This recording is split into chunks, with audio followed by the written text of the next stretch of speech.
बिस्मिल्लाहिर्रहमानिर्रहीम। मोहतरम नाजरीन, अस्सलामु अलैकुम। किसी मुल्क का बादशाह और उसकी बेगम अपनी रहमदिली और इंसाफ की वजह से बहुत मशहूर थे। उन्होंने अपने मुल्क का ऐसा बेहतरीन इंतजाम कर रखा था कि ना कोई किसी पर जुल्म करता, ना ही कहीं लूट मार होती। रियाया अपने बादशाह से बेहद खुश थी और बादशाह अपनी रियाया से खुश था। और खुदा जो बादशाहों का बादशाह है, उस बादशाह पर भी और उसकी रियाया पर भी मेहरबान था, क्योंकि जो लोग दुनिया में नेकी करते हैं, इंसाफ करते हैं और गरीबों पर रहम खाते हैं, खुदा उनसे हमेशा खुश रहता है। कुछ अरसे के बाद अल्लाह ताला ने उन्हें एक बेटी अता की। ये लड़की मोतियों की तरह नाजुक और फूल की तरह थी। माँ ने उसका नाम डेलिया रखा, क्योंकि डेलिया एक खूबसूरत फूल का नाम है। उस बादशाह के मुल्क के करीब ही एक जालिम बादशाह रहा करता था, जो अपनी रियाया पर बेहद जुल्म किया करता था। जब भी वो किसी के पास कोई कीमती चीज देखता, जबरदस्ती छीन लेता। मामूली मामूली बातों पर लोगों को कत्ल करवा दिया करता, और अगर कोई इसके सामने हंसता तो उसे कोड़े लगवाकर कैद में डाल दिया जाता। जब उसे पता चला कि उसके मुल्क के करीब एक और बादशाह भी हुकूमत कर रहा है, तो उसने उसका मुल्क छीनने के लिए अपनी फौज की तैयारी का हुक्म दिया। जब बादशाह को दुश्मन के नापाक इरादों का इल्म हुआ, तो उसने भी जंग की तैयारी शुरू कर दी। मगर उसकी बेगम ने उसे समझाते हुए कहा, जंग से क्या हासिल होगा? दुश्मन बहुत ही ताकतवर है। बेहतर यही है कि हम अपना खजाना लेकर किसी और मुल्क चले जाएं। बादशाह ने जवाब दिया, ये कहाँ की अक्लमंदी है कि मैं अपनी रियाया को एक जालिम के रहमो करम पर छोड़कर भाग जाऊं और दुनिया में बुज़दिल कहलाऊं। भागने से बेहतर है कि मैं मैदान जंग में लड़कर जान दे दूं। बेगम बेचारी खामोश रह गई। कुछ अरसे के बाद जालिम बादशाह ने अपनी भारी फौज के साथ नेक दिल बादशाह के मुल्क पर हमला कर दिया। दोनों तरफ शदीद जंग छिड़ गई। आखिरकार रहमदिल बादशाह लड़ाई के मैदान में मारा गया। जब बेगम को बादशाह की शहादत की खबर मिली, तो वो अपनी नन्ही शहजादी को लेकर महल के बाग में चली गई और माली के मकान में छुप गई। उधर जब जालिम बादशाह के सिपाही शहर में दाखिल हुए, तो उन्होंने आते ही लूट मार शुरू कर दी और बेगुनाह लोगों को बेदर्दी के साथ कत्ल कर डाला। खुद जालिम बादशाह भी बेगम की तलाश में निकल पड़ा। आखिरकार जब वो बाग में पहुंचा और माली के घर से बेगम को पकड़ लिया, तो उसने गुस्से में आकर अपने सिपाहियों को हुक्म दिया, मलिका और नन्ही शहजादी को कत्ल कर दो। मगर जब बादशाह के वजीरों ने नन्ही सी शहजादी को देखा, तो उन्हें उस पर बहुत तरस आया। उन्होंने बादशाह से सिफारिश करके माँ बेटी की जान बख्शवा ली। मगर जालिम बादशाह उन्हें अपने मुल्क ले गया और किले में कैद कर दिया। किले में गरीब बेगम को एक छोटी सी कोठरी दे दी गई और खाने के लिए सिर्फ सूखी रोटी मिलती। और नन्ही शहजादी डेलिया, जो कभी सोने के झूलों में झूला करती थी, अब खाक के बिस्तर पर माँ के सीने से लगकर सो जाती। एक रोज ये गरीब मलिका बैठी रोटी खा रही थी कि कहीं से एक सफेद रंग की चूहिया आ गई। मलिका ने रोटी का टुकड़ा उसके भी आगे डाल दिया। चूहिया बेहद खुश हुई और नन्ही डेलिया के सामने खड़े होकर नाचने लगी। डेलिया चूहिया को नाचता देखकर हंसती और खुश होती। गरीब मलिका को एक रोटी सुबह और एक रोटी शाम के वक्त मिलती और पीने के लिए कटोरा भर पानी दिया जाता, जो वो सब्र शुक्र के साथ खा लेती। जेल का दारोगा इतना जालिम था कि वो रोटी और पानी एक बड़े से थाल में लगाकर भेजता, ताकि देखने वाले ये समझे कि बेगम के लिए थाल में लगकर अच्छे अच्छे खाने भेजे जा रहे हैं। आज जब बेगम ने पानी का कटोरा निकालने के लिए थाल पर से रुमाल उठाया, तो थाल में तरह तरह के लजीज खाने देखकर हैरान रह गई। उसने बहुत सोचा कि ये चीजें यहाँ कैसे आ गईं, लेकिन उसकी समझ में कुछ भी नहीं आया। खैर, उसने खुदा का शुक्र अदा किया और आज खूब पेट भरकर खाना खाया। जब बेगम खाना खा चुकी, तो चूहिया भी चली गई। लेकिन जब जेल का दारोगा रात का खाना लेकर आया, तो चूहिया भी कहीं से निकल आई और नन्ही शहजादी के सामने खड़े होकर नाचने लगी। जब शहजादी की माँ ने थाल पर से रुमाल उठाया, तो उस वक्त भी कई किस्म के खाने रखे देखकर बेहद खुश हुई और खूब पेट भरकर खाना खाया। साथ ही चुहिया को भी अच्छी अच्छी चीजें खाने के लिए दी। बहुत दिनों तक यही होता रहा। खाने पीने को तो अच्छा मिलने लगा, लेकिन डेलिया की माँ सारा दिन इसी फिक्र में रहती कि वो कैद से कैसे छूटेगी। जब वो डेलिया की तरफ देखती तो आसमान की तरफ हाथ उठाकर दुआ करती, मेरे अल्लाह, ये मासूम बच्ची बहुत बेगुनाह है, तू इस पर रहम फरमा और इसके निकलने का कोई सामान पैदा कर। एक रोज वो इसी तरह चुपचाप बैठी थी कि वही सफेद चुहिया कहीं से रेशम का एक लच्छा उठाकर लाई। डेलिया की माँ ने रेशम लेकर उसका धागा बनाया और चुहिया से हंसकर कहने लगी, मेरी अच्छी चुहिया, अगर तू इसी तरह 2-4 रोज रेशम लेकर आया करे तो मैं एक डोरी बना लूं। जब डोरी तैयार हो जाएगी तो नन्ही डेलिया को उसकी कमर से बांधकर नीचे लटका दूंगी। न जाने कोई तरस खाकर इसे अपने साथ ले जाए और ये गरीब कैद से छूट सके। जब शाम हुई तो चुहिया रेशम का एक और लच्छा लेकर आई और डेलिया की माँ के आगे रख दिया। इसी तरह 5-6 दिन तक रोजाना चुहिया रेशम का एक लच्छा लेकर आती रही और डेलिया की माँ डोरी तैयार करती रही। अब वो सारा दिन खिड़की में जो जंगल की तरफ खुलती थी, इसी इंतजार में बैठी रहती कि कोई इधर से गुजरे और वो उसकी मिन्नत करे कि वो नन्ही डेलिया को ले जाए और उसकी परवरिश करे। एक रोज वो इसी तरह बैठी थी कि एक बुढ़िया नीचे से गुजरी। डेलिया की माँ ने उसे देखकर पुकारा, बड़ी भी, अगर तुम मेरी बच्ची को यहाँ से अपने घर ले जाओ तो किसी रोज मैं तुम्हें बहुत सा इनाम दूंगी और तमाम उम्र तुम्हारी एहसानमंद रहूंगी। बुढ़िया ने जवाब दिया, मुझे ना तो इनाम की जरूरत है और ना ये चाहती हूँ कि तुम मेरी एहसानमंद बनो। हाँ, अगर तुम मेरी एक बात मानो तो मैं तुम्हारी डेलिया को अपने घर ले जाऊंगी और उसकी परवरिश करूंगी। डेलिया की माँ बोली, तुम जो कहो मैं करने को तैयार हूँ। बुढ़िया कहने लगी, अगर तुम्हारी कोठरी में कहीं सफेद रंग की चुहिया है तो मुझे पकड़ कर दे दो, क्योंकि मुझे सफेद चुहिया पालने का बेहद शौक है। डेलिया की माँ ने जवाब दिया, एक सफेद चुहिया तो हर रोज यहाँ आती है और दिन भर मेरी नन्ही डेलिया के साथ खेलती है, लेकिन मुझसे ये जुल्म नहीं हो सकता कि एक बेजुबान को घर से बेघर कर दूं। ये सुनकर बुढ़िया गुस्से से बोली, अच्छा, अगर तू मुझे चुहिया पकड़कर नहीं दे सकती तो फिर मैं तेरी बच्ची को भी नहीं बचा सकती। डेलिया की माँ बोली, बचाने वाला तो सबका खुदा है, जिसने आज बचाया है वो इंशाअल्लाह आगे भी बचाएगा, लेकिन मैं डेलिया की खातिर भी वो चुहिया तुझे कभी पकड़कर नहीं दूंगी। ये सुनकर बुढ़िया गुस्से से बड़बड़ाती हुई वहां से चली गई। बुढ़िया के जाते ही अचानक कोठरी का दरवाजा खुला और बादशाह का एक नौकर अंदर आया। वो बोला, बादशाह ने ये फैसला किया है कि जब डेलिया जवान होगी तो उसकी शादी शहजादे से कर दी जाएगी। अब डेलिया तुम्हारे पास नहीं रहेगी, बल्कि महल में उसकी परवरिश होगी। कल महल की औरतें डेलिया को लेने आएंगी। बादशाह का नौकर ये कहकर चला गया और डेलिया की माँ इस ख्याल से कि अब उसकी प्यारी बच्ची भी उससे छीन ली जाएगी, फूट फूट कर रोने लगी। वो रो रही थी कि अचानक एक बार फिर कोठरी का दरवाजा खुला। एक औरत जिसका लिबास बिल्कुल सफेद था अंदर आई और पास बैठकर बोली, क्या हुआ, आज क्यों रो रही हो? बेगम हैरान हो रही थी कि ये औरत कौन है और अंदर कैसे आ गई, क्योंकि कोठरी की चाबियां तो जेल के दारोगा के पास थी। बेगम को खामोश देखकर वो औरत मुस्कुराई और कहने लगी, मैं ही वो चुहिया हूँ जो तुम्हारे लिए रोज अच्छे खाने लाती थी और तुम्हारे लिए रेशम भी लेकर आई थी। बेगम ने ताज्जुब के साथ पूछा, क्या तुम सच में वही चुहिया हो या महल से मेरी डेलिया को लेने आई हो? चुहिया बोली, मैं चुहिया नहीं बल्कि एक परी हूँ। मैं चुहिया का रूप धारकर इसलिए आई थी कि कोई मुझे देख न ले, क्योंकि परियों की आपस में बहुत दुश्मनी होती है। तुमने अपनी सूखी रोटी मुझे खाने को दी तो मैं तुम्हारी रहमदिली पर बहुत खुश हुई।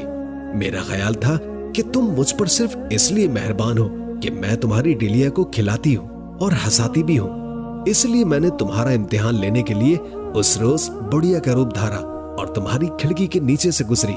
लेकिन जब तुमने मुझे अपनी डेलिया को ले जाने के लिए कहा तो मैंने तुमसे सफेद चुहिया को पकड़ने को कहा, लेकिन जब तुमने इनकार कर दिया तो मुझे यकीन हो गया कि तुम वाकई मुझसे मोहब्बत करती हो। अब जहां तक मुमकिन होगा मैं तुम्हारी मदद करूंगी। बताओ तुम क्यों रो रही हो? शहजादी की माँ बोली, अभी अभी बादशाह का एक नौकर आया था। वो कह रहा था कि बादशाह मेरी डेलिया को अपनी बहू बनाएगा और जवान होने तक इसे महल में रखेगा। अब तुम ही बताओ, ये कैसे हो सकता है कि जिस शख्स ने मेरे शौहर को कत्ल किया मैं अपनी डेलिया को उसी के हवाले कर दूं? और क्या ये जुल्म कम है कि जीते जी मैं अपनी बेटी से जुदा कर दी जाऊं? ये सुनकर परी कहने लगी, ये तो तुमने बहुत बुरी खबर सुनाई है। तुम्हें पता है वो शहजादा दुनिया का सबसे बदसूरत इंसान है। उसके हाथों में 7-7 उंगलियां हैं, उसका सर छोटा सा है, कान हाथी के कानों जैसे बड़े हैं और नाक के बजाय 2 बालिश लंबी सूंड है। उसकी आवाज गधे की तरह भद्दी है और उसका रंग इतना काला है कि रात की स्याही का गुमान होता है। ये सुनकर डेलिया की माँ हाथ जोड़कर कहने लगी, तो खुदा के लिए तुम ही कुछ मदद करो। परी बोली, खौफ न खाओ, डेलिया की कमर में डोरी बांधकर इसे दरीचे से नीचे लटका दो। मैं इसे अपने घर ले जाऊंगी। जब तक तुम कैद से आजाद नहीं हो जाती मैं उसकी परवरिश करूंगी। डेलिया की माँ ने वो रेशम की डोरी निकाली जो उसने चटाई के नीचे छुपा रखी थी। उसने डोरी को डेलिया की कमर में बांधा और उसे आहिस्ता आहिस्ता दरीचे से नीचे लटका दिया। वो परी चिड़िया बनकर दरवाजे की तरफ भाग गई, लेकिन थोड़ी ही देर के बाद दोबारा परी बनकर कोठरी में आई और बोली, न जाने खुदा को क्या मंजूर था, मेरे पहुंचने से पहले ही डेलिया को कोई उठाकर ले गया है। ये सुनकर डेलिया की माँ बोली, रोने से कुछ नहीं होगा, हमें हिम्मत से काम लेना होगा। अगर मुमकिन हुआ तो मैं खुद डेलिया को तलाश करूंगी। परी ये कहकर वहां से चली गई। माँ ने सारी रात रोते हुए गुजार दी। सुबह हुई तो बादशाह की नौकरानियां डेलिया को लेने आई, लेकिन जब उन्होंने उसकी माँ से पूछा तो उसकी माँ ने रोते हुए जवाब दिया, मेरी बेटी तो कल से कहीं गायब है। ये सुनकर नौकरानियां वापस चली गई और बादशाह को जाकर डेलिया के गायब होने की खबर दी। बादशाह ये सुनकर हैरान रह गया और गुस्से में आ गया।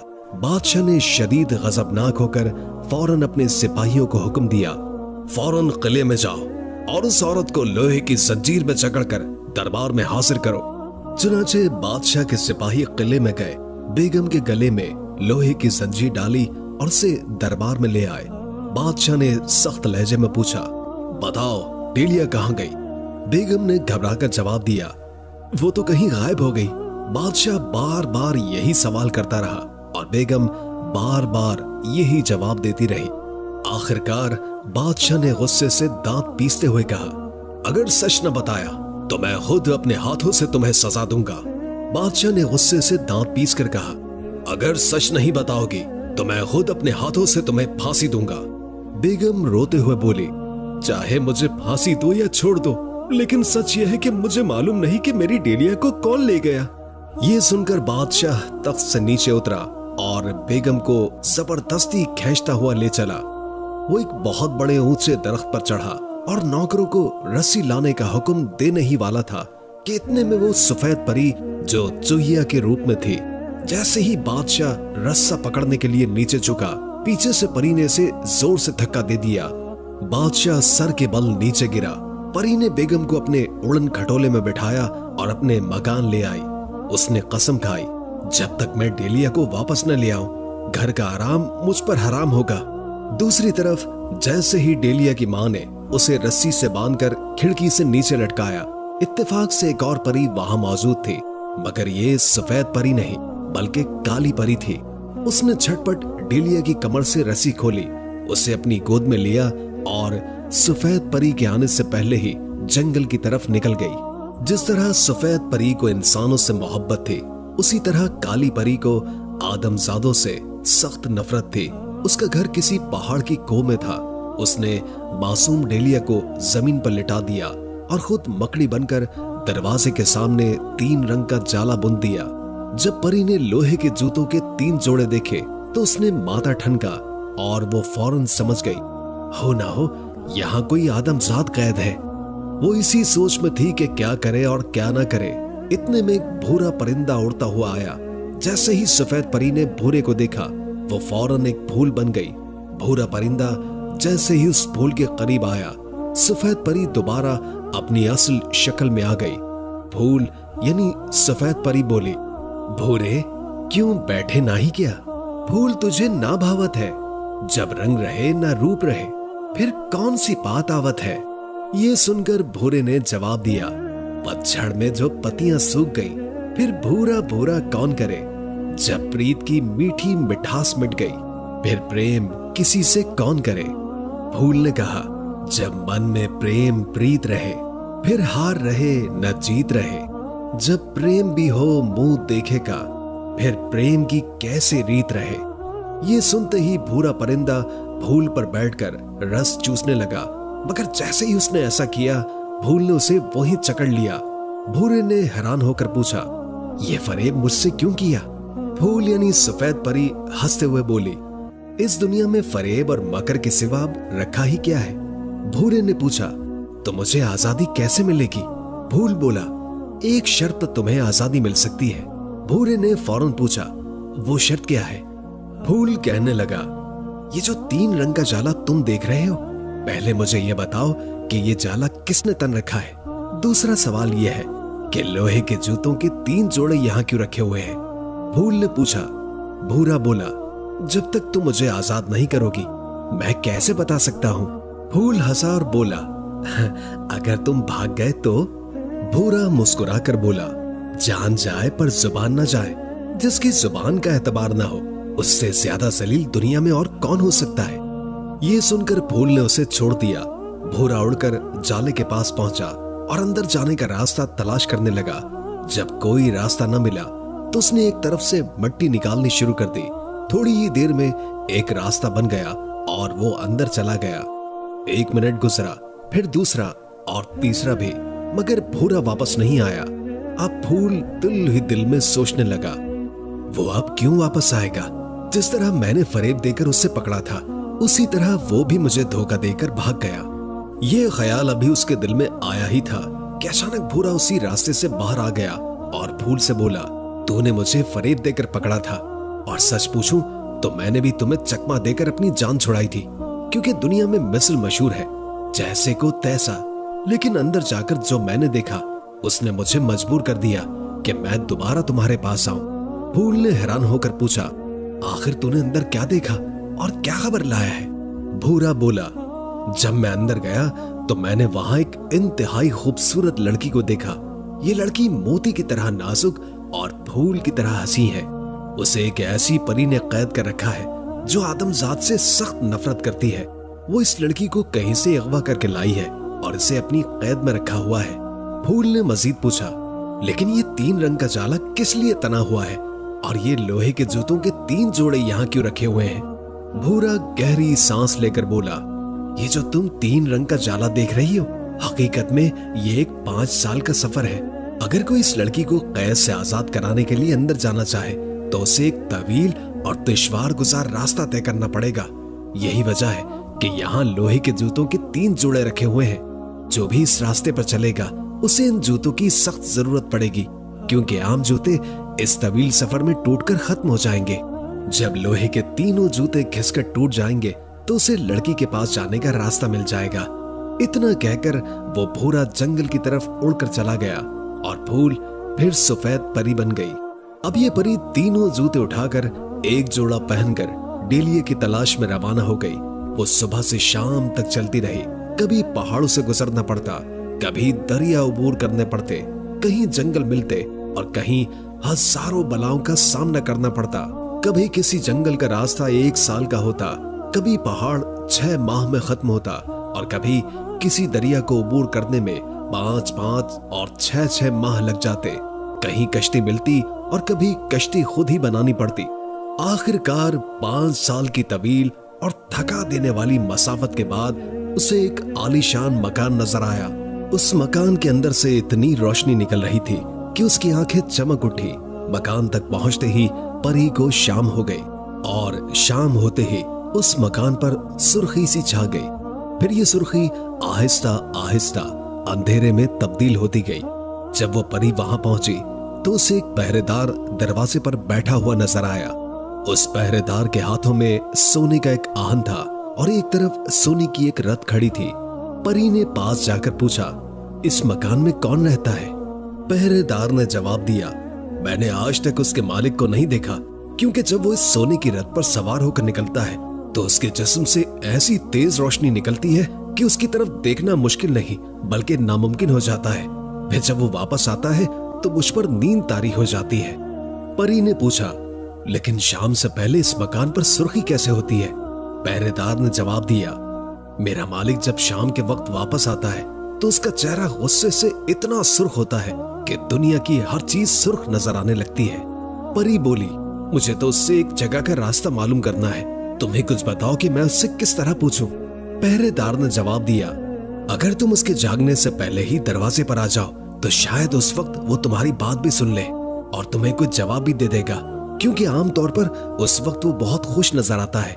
परी ने उसका शुक्रिया अदा किया और वहीं दीवार के साए के नीचे लेट गई।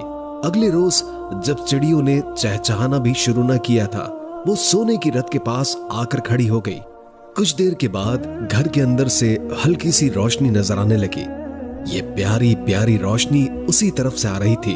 जब वो रोशनी रथ की तरफ गई तो परी बोली, ऐ खूबसूरत चेहरे वाले, मैं 5 साल सफर करने के बाद यहाँ आई हूँ। तू मुझे उस मकान का रास्ता बता दे जहाँ मासूम डेलिया कैद है। जवाब मिला, मेरे मकान के पिछवाड़े जो रास्ता है उसी रास्ते पर चली जाओ। 5 साल के बाद तुम एक ऐसी जगह पहुंच जाओगी जहां से तुझे उस मकान का पता मिलेगा जहां तुम जाना चाहती हो। परी ये जवाब सुनकर उसी वक्त उस रास्ते पर चल पड़ी जो मकान के पिछवाड़े से गुजरता था। ये सफर पहले से भी कहीं ज्यादा कठिन था। कहीं तो इतने बड़े बड़े मैदान आते जो मुसलसल 1 साल तक सफर करने के बाद खत्म होते। कभी ऐसे मैदानों से गुजरना पड़ता जो बर्फ से ढके हुए थे और सर्दी की शिद्दत से रगों में खून भी जमने लगता। कभी बर्फ के इतने ऊंचे ऊंचे पहाड़ों से गुजरना पड़ता जो आसमान से बातें करते थे। लेकिन परी को तो अपनी कसम का ख्याल था। वो सुबह से शाम तक चलती रही। इसी तरह एक रोज चलते चलते लोहे के जूते का दूसरा जोड़ा भी टूट गया और सामने से उसे एक बहुत खूबसूरत मकान नजर आया। रात के वक्त उस मकान पर एक नूर सा छाया हुआ महसूस होता था, लेकिन सुबह होते ही उदासी फैल जाती थी। जब परी उस मकान के दरवाजे पर पहुंची तो उसे एक पहरेदार मिला। परी ने उससे पूछा, इस मकान का मालिक कौन है और मैं कब उससे मिल सकती हूँ? पहरेदार ने जवाब दिया, इस मकान का मालिक दिन के वक्त सोता है और रात को सैर करने के लिए निकलता है। परी बोली, मैं उससे एक जगह का पता मालूम करने आई हूँ, तुम्हें कुछ बताओ कि मैं उससे कैसे मिलूं? पहरेदार ने कहा, शाम होते ही तुम दरवाजे पर आ जाना। जब वो चांदी की रथ पर सवार होकर सैर को निकलेगा तो शायद तुम्हारी बात भी सुन ले। परी ने पहरेदार का शुक्रिया अदा किया और वहीं कहीं दीवार के साथ लगकर बैठ गई। जब शाम होने को आई तो ठंडी हवा चलने लगी और मौसम इंतहाई सुहाना और खुशगवार हो गया। उसके बाद उस मकान के अंदर से ठंडी ठंडी रोशनी फूट फूट कर बाहर निकलने लगी। परी उठकर दरवाजे पर आ खड़ी हुई। कुछ देर के बाद उसने देखा कि प्यारी प्यारी रोशनी उसके पास से गुजर रही है। परी ने आगे बढ़कर कहा, ऐ चांदनी के चेहरे वाले, मैं 5 साल के तवील सफर के बाद यहाँ तक पहुंची हूँ, क्योंकि मुझसे कहा गया था कि तुम मुझे उस मकान का रास्ता बता सकते हो जहाँ एक बदनसीब औरत की मासूम बच्ची जिसका नाम डेलिया है कैद है। जवाब मिला, आफरीन है तेरी हिम्मत पर, आज तू आराम कर। जब मैं वापस आऊंगा तो उस वक्त तुझे उस मकान के करीब एक रास्ता नजर आएगा। ये रास्ता 5 साल में खत्म होगा। उस रास्ते पर कहीं तुझे खतरनाक जंगल, आग की तरह तपते हुए मैदान मिलेंगे और कभी तू बहुत खूबसूरत बागात और खुशनुमा वादियों से गुजरेगी। अगर तूने हिम्मत न हारी तो एक रोज उस जगह जा पहुंचेगी जिसकी तुझे तलाश है।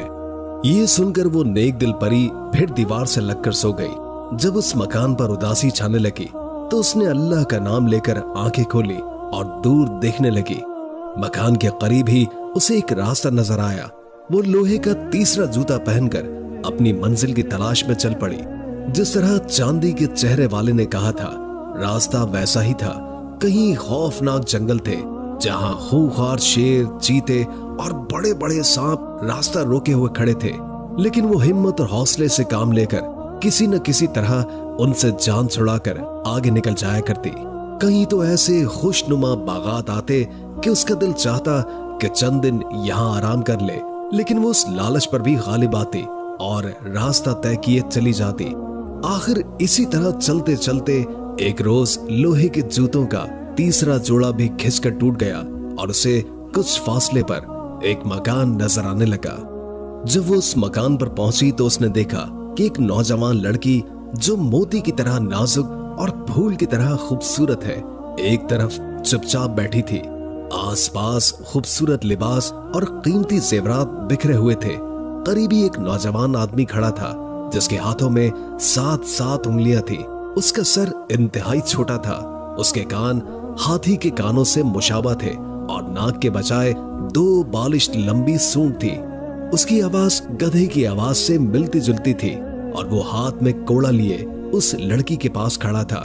परी ने उस नौजवान को फौरन पहचान लिया। ये उस जालिम बादशाह का बेटा था जो डेलिया से शादी करना चाहता था, लेकिन चूंकि अब डेलिया माशाअल्लाह जवान हो चुकी थी, वो उसे पहचान न सकी। परी उसके करीब जाकर बोली, बीबी तुम कौन हो और ये बदसूरत आदमी तुमसे क्या कह रहा है? लड़की ने जवाब दिया, मैं एक बदनसीब लड़की हूँ। मुझे ये मालूम नहीं कि मेरे माँ बाप कौन है, जिंदा हैं या मर गए। ये जालिम मुझसे शादी करना चाहता है और एक अरसे से मुझे इस मकान में कैद कर रखा है, लेकिन मैं मर जाऊंगी मगर इससे कभी शादी नहीं करूंगी। परी ने पूछा, तुम इससे पहले कहाँ रहती थी? लड़की बोली, एक काली कलोटी औरत ने मेरी परवरिश की थी, लेकिन जो सलूक वो मुझसे करती थी उससे तो मौत ही बेहतर है। मगर अफसोस मुझे मौत भी नहीं आई। उसने मुझे एक ऐसे मकान में कैद कर रखा था जिसके 3 दरवाजे लोहे के थे, लेकिन हर 5 बरस के बाद ये दरवाजे खुद ब खुद एक एक करके गिर गए। जब मैं बाहर निकली तो ये मनहूस आदमी मुझे यहाँ पकड़ कर ले आया। अब खुदा ही मुझे इससे बचाए। ये सुनकर परी ने उसे गले लगा लिया और बोली, मेरी प्यारी डेलिया फिक्र मत करो, इस कमीने की मजाल नहीं कि वो तुम्हारी तरफ आंख उठाकर भी देखे। तुम एक बादशाह की बेटी हो और तुम्हारी माँ अभी तक जिंदा है। वो 15 साल से मेरे मकान में रह रही है। मैंने उससे वादा किया था कि मैं तुम्हें ढूंढ कर लाऊंगी और खुदा का शुक्र है कि आज 15 साल की तवील तलाश के बाद मैंने तुम्हें पा लिया है। उठो, मेरे साथ चलो, तुम्हारी माँ तुम्हारा इंतजार कर रही होगी। जब शहजादी और परी यहाँ से जाने लगी तो बदसूरत आदमी ने उनका रास्ता रोक लिया और कोड़ा उठाकर बोला, अगर तुमने इस घर से कदम बाहर निकाला तो मार मार कर तुम्हारी खाल उधेड़ कर रख दूंगा। ये सुनकर परी ने गुस्से में उसकी तरफ देखा, उसके मुंह पर थूका और कहा, खूक बन जा। वो उसी वक्त खूक यानी सुअर बन गया और परी डेलिया को उसकी माँ के पास ले आई। माँ बेटी को देखते ही उससे लिपट गई। आखिरकार कुछ दिनों के बाद परी की कोशिश से एक खूबसूरत शहजादे के साथ डेलिया की शादी हो गई और वो आराम और सुकून के साथ अपनी जिंदगी बसर करने लगी। तो अच्छी लगी होगी। अगर आपको हमारी वीडियो अच्छी लगी है तो वीडियो को लाइक करें और मज़ीद इस तरह की वीडियोस देखने के लिए हमारा चैनल सब्सक्राइब कर लें। मिलते हैं नेक्स्ट वीडियो में। इजाज़त दीजिए। अल्लाह हाफिज़।